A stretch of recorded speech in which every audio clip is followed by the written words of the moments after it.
देखिए, पूर्व मुख्यमंत्री और जदयू के राष्ट्रीय अध्यक्ष नीतीश कुमार के बेटे निशांत कुमार अब सम्राट चौधरी के मंत्रिमंडल में शामिल हो गए हैं। पटना के गांधी मैदान में बीते गुरुवार को हुए शपथ ग्रहण समारोह में उन्होंने मंत्री पद की शपथ ली। राज्यपाल ने उन्हें शपथ दिलाई, जबकि प्रधानमंत्री नरेंद्र मोदी और उनके पिता पूर्व मुख्यमंत्री नीतीश कुमार इसके गवाह बने। सम्राट चौधरी के मुख्यमंत्री बनने के ठीक 22 दिन बाद कैबिनेट का यह विस्तार हुआ। इस मेगा इवेंट में 32 नए मंत्री शामिल हुए, जिनमें नीतीश के बेटे निशांत कुमार भी शामिल हैं। यही नाम सबसे चौंकाने वाला रहा, क्योंकि निशांत को पिछले 22 दिन से लगातार मंत्री बनने के लिए मनाया जा रहा था। तो आखिर सबसे बड़ा सवाल यह है कि डिप्टी सीएम की कुर्सी छोड़कर निशांत आखिर मंत्री पद के लिए कैसे मान गए। आपको इस स्पेशल रिपोर्ट्स में 5 पॉइंट में इसकी पूरी कहानी हम बताने जा रहे हैं। मगर इससे पहले आपने अभी तक इस चैनल को लाइक शेयर सब्सक्राइब फॉलो नहीं किया है, कृपया तुरंत कर ले। आइए पूरी खबर को समझते हैं इस रिपोर्ट में विस्तार से। देखिए, पॉइंट नंबर 1, सद्भाव यात्रा के फीडबैक से निशांत का बढ़ा कॉन्फिडेंस। दरअसल आपको बता दें कि 3 मई 2026 को निशांत ने चंपारण से सद्भाव यात्रा शुरू की। रथ पर सवार होकर उन्होंने पश्चिम चंपारण, हाजीपुर, मुजफ्फरपुर, वैशाली, मोतिहारी, बेतिया, बगहा और वाल्मीकि नगर तक का दौरा किया। पार्टी सूत्रों के मुताबिक निशांत जहां गए वहां जनता और जेडीयू कार्यकर्ताओं ने उन्हें घेर लिया। हर जगह एक ही मांग थी, सरकार में आइए। कार्यकर्ता चाहते थे कि निशांत संगठन के साथ साथ सरकार में भी सक्रिय भूमिका निभाएं। यात्रा के इस फीडबैक ने निशांत के कॉन्फिडेंस को बढ़ाया। इससे उनका मन मंत्री बनने के लिए तैयार हुआ। अब देखिए, पॉइंट नंबर 2, भाजपा की टॉप लीडरशिप ने किया हस्तक्षेप। दरअसल आपको बता दें कि निशांत की सरकार में एंट्री की चर्चा पहले से चल रही थी। पार्टी के सीनियर लीडर और केंद्र में मंत्री राजीव रंजन सिंह उर्फ ललन सिंह, इनके अलावा संजय झा, विजय चौधरी लगातार उन्हें सरकार में शामिल होने के लिए समझा रहे थे। पहले डिप्टी सीएम बनाने के लिए मनाया गया, लेकिन वह नहीं माने। बताया जा रहा है कि निशांत को डिप्टी सीएम बनाने पर नीतीश कुमार भी राजी नहीं थे। इससे बात बीच में ही रुक गई। इसके बाद जब मंत्रिमंडल विस्तार की कवायद तेज हुई तो सीनियर लीडर एक बार फिर एक्टिव हुए।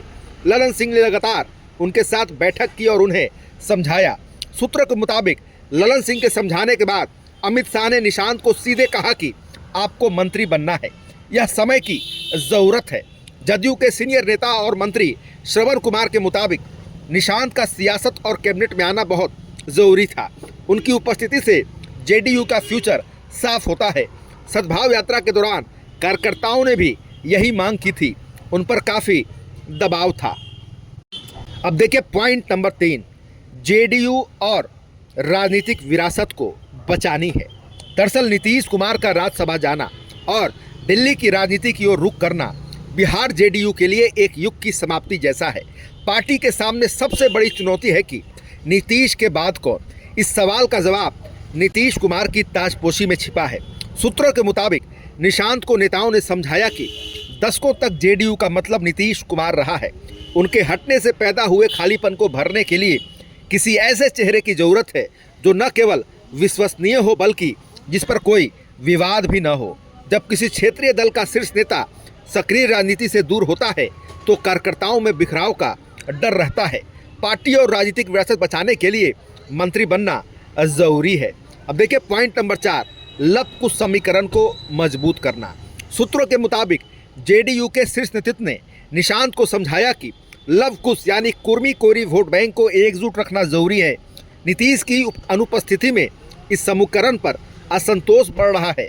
सम्राट चौधरी कोयरी समाज से आते हैं। उनके उदय के बाद भाजपा इस समीकरण में सेंध लगा रही है। अगर आप सरकार में शामिल होंगे तो अपने लोगों का काम कर पाएंगे, लोग आपसे जुड़ रह सकते हैं।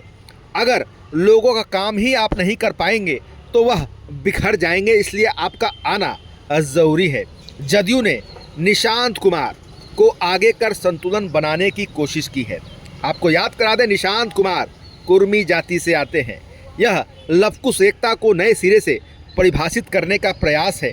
निशांत को मंत्री बनाकर पार्टी ने नीतीश की विरासत को आगे बढ़ाने की रणनीति अपनाई है। अब आइए पॉइंट नंबर 5, फुआ फुफ्फा और परिवार का दबाव। देखिए, निशांत को मंत्री बनने के लिए मनाने में उनके रिश्तेदार और उसमें भी खासकर फुआ फुफ्फा और पारिवारिक शुभचिंतकों ने भी अहम भूमिका निभाई। परिवार का मानना था कि शिक्षित युवा होने के नाते निशांत को सार्वजनिक जीवन में सेवा करनी चाहिए। उनके मनाने में परिवार की भूमिका भी अहम मानी जाती है। इसके अलावा इन 5 पॉइंट्स के अलावा एक चर्चा यह भी है कि सियासी गलियारे में निशांत कुमार के मंत्री बनने के पीछे सबसे बड़ा कारण सरकारी बंगला बताया जा रहा है। चर्चा है कि अगर निशांत कुमार मंत्री नहीं बनेंगे तो उन्हें सरकारी बंगला नहीं मिलेगा। उनकी जेट सिक्योरिटी पर विपक्ष लगातार सवाल उठाएगा। पूर्व मुख्यमंत्री नीतीश कुमार बिना आवंटन के ही 7 सर्कुलर रोड वाले सरकारी बंगले में रह रहे हैं, जो नियम विरुद्ध है। चूँकि पूर्व मुख्यमंत्रियों को सरकारी बंगला देने का नियम नहीं है, ऐसे में अब निशांत कुमार मंत्री बन गए हैं तो उनको बंगला अलॉट हो जाएगा। आपने इस विशेष रिपोर्ट में देखा कि आखिर मंत्री बनने पर कैसे राजी हुए निशांत कुमार। पर्दे के पीछे की सारी कहानी आपको इस विशेष रिपोर्ट में बताई गई है। अब फिलहाल खबरों में इतना ही। बने रहिए दिलचस्प बड़ी खबरों के डर के साथ। आपको हमारा वीडियो पसंद आया हो, लाइक शेयर कमेंट जरूर कीजिएगा। आपने अभी तक चैनल सब्सक्राइब फॉलो नहीं किया, कृपया तुरंत कर ले। धन्यवाद।